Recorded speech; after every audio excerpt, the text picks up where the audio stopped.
In this video, I am going to be showing you an amazing card trick where the spectator selects a random playing card and then puts it back inside the deck. Then I take two jokers and put them side by side, and with a flick, the spectator's card appears sandwiched right in between them from thin air.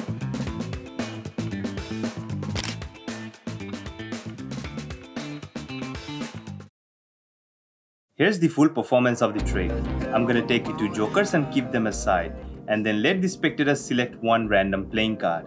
Once he or she puts it back inside, I'm just going to give this deck of cards a little bit of shuffle. And now I'm going to take the jokers back, and at this point I'm going to be showing both the faces and the backs of the jokers. Now I'm going to be arranging the jokers side by side, and with a flick, one card appears right in between them from thin air, sandwiched, and it is the spectator selected card, the 10 of diamonds. In order to do this trick, you need to be able to do an one-handed top palm. It's basically palming the top card of the deck with just one hand. I do have a detailed tutorial for it, but in short, while holding the deck of cards in a biddle grip, I place my pinky on top of the top card and slide it out towards the edge while pressing it to raise it up for me to palm it with the same hand. Now for the card trick, I keep the jokers separate and let my spectator select a random playing card.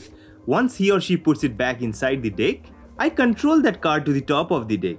And you can also do that by either using a shuffle control or a pass or even a shift, whichever is easy for you. Then I do the one-handed top palming, and I do that while reaching for the jokers and putting aside the deck of cards, so that the spectator's card is palmed inside my hand. Now I place the jokers face down on my hand and drop the palmed card on their back in the action of turning them over.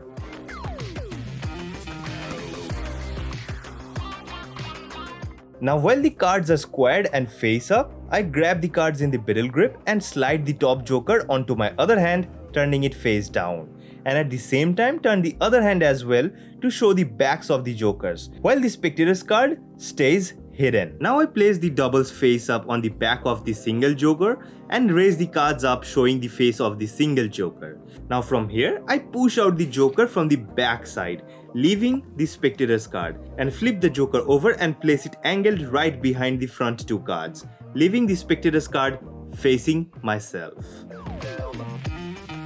Now, I hold the cards from the sharing corner and wave over the cards with the thumb of my other hand while pressing them backwards, and push out the spectator's card and the joker slightly, making it look like that it magically appeared sandwiched in between them. And that is how this air sandwich card trick is done.